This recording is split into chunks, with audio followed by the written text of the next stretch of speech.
We use a couple different tackle setups when we swordfish.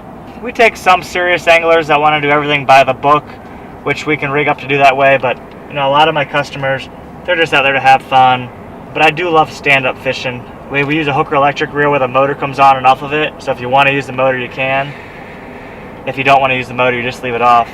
And that's always a lot of fun, getting someone in stand-up tackle and the harness strapped in on a 50 wide reel. We still do use the electrics a lot. I got some big 80 wides that if someone's out there just with his friends, drinking a few beers, he doesn't care if he sets a record, he just wants to catch a fish, have some fun, maybe take some home. I'm happy using the electric in the holder. I am lucky I live close to the marina. It's a 2-minute drive, so not far. I am glad I don't live in the city. I hate traffic. And I know people drive an hour or more, 2 hours, take subways every day to work, but I'm glad I don't do that. I don't think I ever will do that.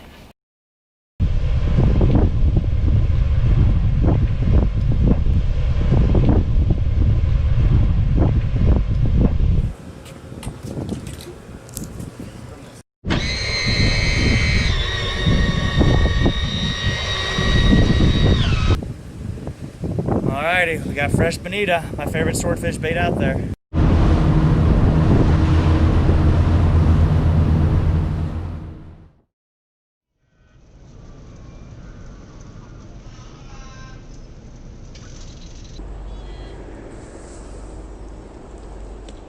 My name's Stanczyk. I'm from Alamorada, Florida, and I'm 34 years old. I grew up in Alamorada. I lived here my whole life. My dad's owned Bud and Mary's Marina since 1978. So I was born in 85, so I guess he had it about 7 years before I was born. If you love fishing, it's a great place to grow up. If you don't really like being on the water, fishing or diving, you kind of out of luck, so not much else to do. But I grew up watching a lot of these guys that I looked up to when I was younger, and eventually, became a captain, and I assume kind of made a name for myself. In the 1990s, there was a doctor in Venezuela that was catching swordfish in the daytime, deep dropping for him. And they were catching some, not huge numbers, but he knew that they could be caught down deep in the water. And then in the early 2000s, my dad, my uncle, my dad's from the big gas company, they went out, and their first time trying here, they caught one in 1,800 feet of water, deep dropping. And after that, we started picking away at them, one here, one there. And eventually I saw my first one caught, which was in 2006, and we caught 2 that day and a couple that night. And after that, we just started catching more and more of them. And within a few years, we had to refine our techniques, and we still continue to get better at it. But we caught them since 2003 is the first time my dad saw caught, and since then we've come a long way and seen a lot of fish caught. When I really got into sword fishing, I was still in college at the University of Miami. 2006 and 2007, the first couple years, we really started catching big numbers of them. And I would come home on the weekends and fish with my dad, and we were kind of learning and developing all these techniques. And we'd do one thing one way, we'd catch fish, and then it wouldn't work again, so we'd kind of refine them. Most of my fishing trips are for swordfish. It was a niche and just became what I'm known for now. And that'll be the main species that we target. A typical day, I get up about 5 in the morning, sometimes before my alarm. I'm not sure why. But make breakfast, usually oatmeal, and we head down to Bud and Mary's. Just about a 3-minute drive. I live close by. Load the boat, get the rods, the reels, the bait, the tackle, ice, drinks, and a little bit of food. And meet my people in the morning, then we head out sword fishing. We're really fortunate here in Alamorada. We do catch swordfish all year long. There's sometimes, 1 year where a certain month might be really hot and the next year it's slow. But we've had great days every month of the year, and we've had slow days too. Just like any fish, one day can be good, the next day be slow.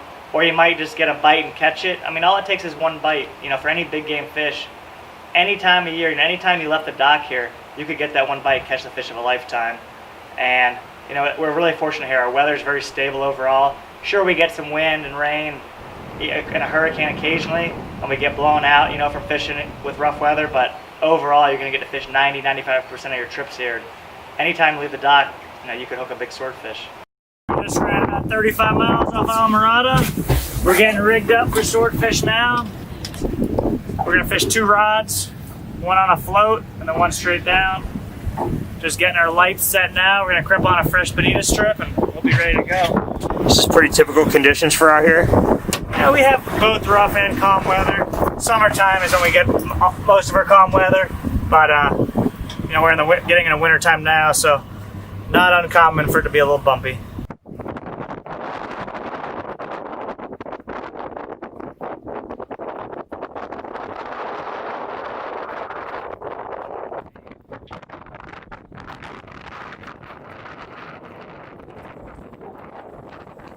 We just got a bite on the buoy. Rob saw start sucking under.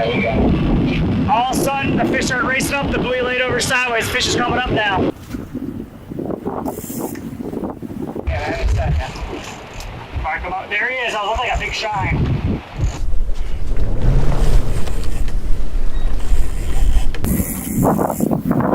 There he is. Right in the head. Right in the head, Rob. There it is, boom. Yeah, we got one for dinner, guys. Just take your time there, coming in. There you go. Oh, chunky monkey. That's a good eater there. He's big. Yeah, he is. Oh, yeah. Yeah. Yeah. Got one. Oh, on the boat, baby. Yes.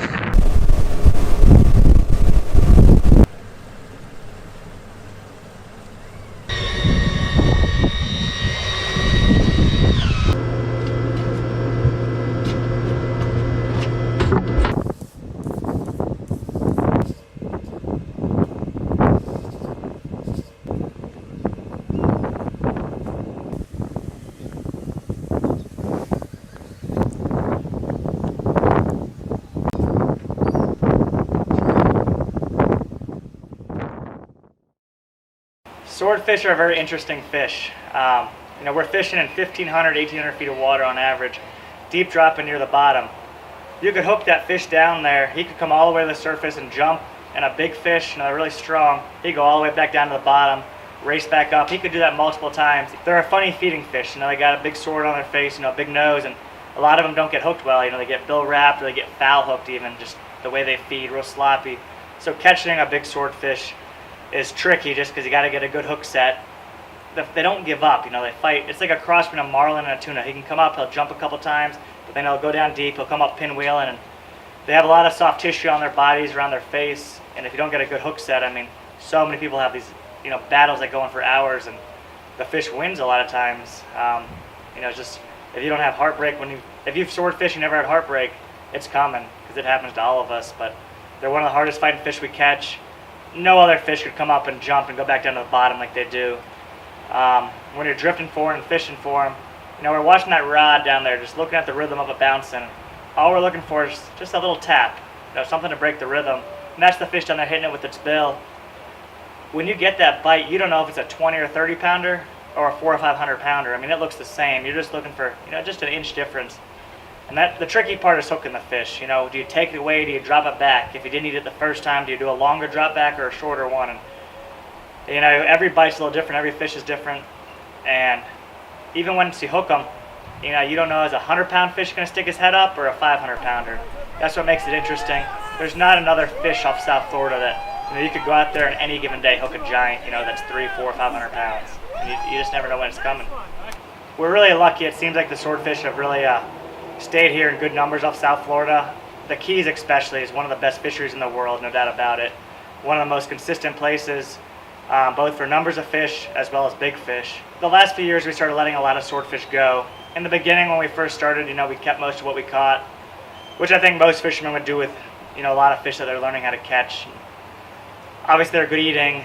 We were catching lots of them. They didn't go to waste, but being a charter fisherman, the fish is what people come to catch, and if we've already got a nice fish in the box, there's no need to kill multiple ones of them. So the last 4 years, it's kind of been a goal of mine to try to tag and release the most for the Billfish Foundation each year, and we just did that again the 4th year in a row. And hopefully, hopefully we're going to do it again next year. I think we tagged almost 100 fish last year, which was really awesome. We have other fish we let go, sometimes we don't get a tag in them, but I think as a whole, we're learning to keep what you want, keep what you need. If you already got a fish in the box and people are happy, no need to keep keeping them. If a fish is hooked deep, that's a different story, if he's not going to survive. But, we want these fish to be here for a long time. I want my daughter to be able to catch a swordfish when she gets older. And hopefully we'll keep catching them at a steady rate and letting them go, letting them grow. We've caught a lot of swordfish over the years, and when we were growing up with my dad, we fished a lot together, and that was before I was running a lot of charters. Now I charter fish pretty much all the time. But we were always chasing a big fish, and we had a name for that fish. It was Forklift Fred. We used to have a forklift here to take the boats in and out of the water. And, my dad always said, we want to get Fred. We got to get the forklift to lift him out of the boat. And 400 pounds was the benchmark back then. And after a few years, we'd each caught a couple over 400 pounds. But we knew there was bigger because people in town had caught bigger ones. There had been 500 pounders caught, a couple over 600. I guess one day we hope we might catch a 700-800 pounder. And this past March, we hooked that big fish, 757 pounds. End of March 2019, and 8 hours later, we got lucky and put that fish in the boat. And I don't know of a bigger one caught, by recreational anglers in the U.S., but it was a huge fish, and it was the one we were after all those years. It's an absolute monster. Holy shit. He said, thank you, we did it. First drop of the day, 10 minutes in, 8-hour battle. It is the biggest swordfish I have ever seen. Right there, you got the fruit now. We got it. Now pull it around. Man up. One, two, go. Ah. As we get older, we get a little bit smarter. And down here in the Keys, it's a special place there. We got one of the largest barrier reefs in the world here. Whether you dive, you snorkel, you spearfish, or you fish, you enjoy it here. And trying to take care of what we have here is really important. Water quality is an issue. The coral reefs, we want to protect them. And there's some projects going on right now to try to promote healthy coral growth. And even just fishing, with your trash on the boat, trying to keep the place clean and, just respect our environment and respect the fishery too. I think everyone, these last few years, you've seen a big movement towards that and just trying to pollute less. And, we want to leave something for our kids here, and hopefully we'll be able to do that one day. They'll be able to see what we saw when we were growing up here.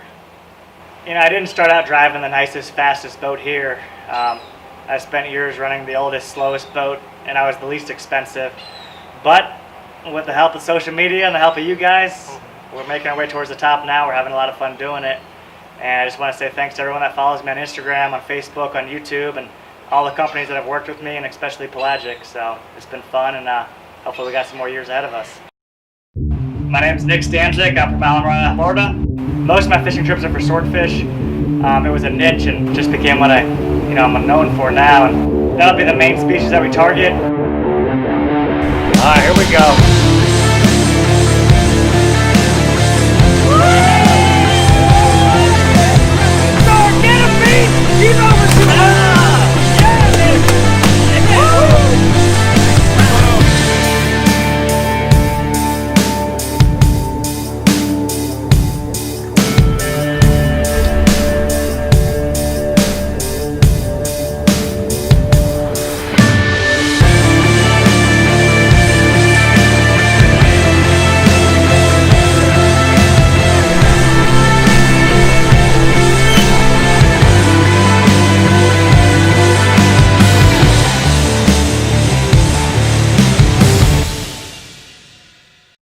Right on there, buddy. What's your special recipe here? Well, we got some olive oil on it. We got some fin and feather rub on it. Here's some seasoning. Plain and simple, though. Don't want to overdo it. Dinner is served.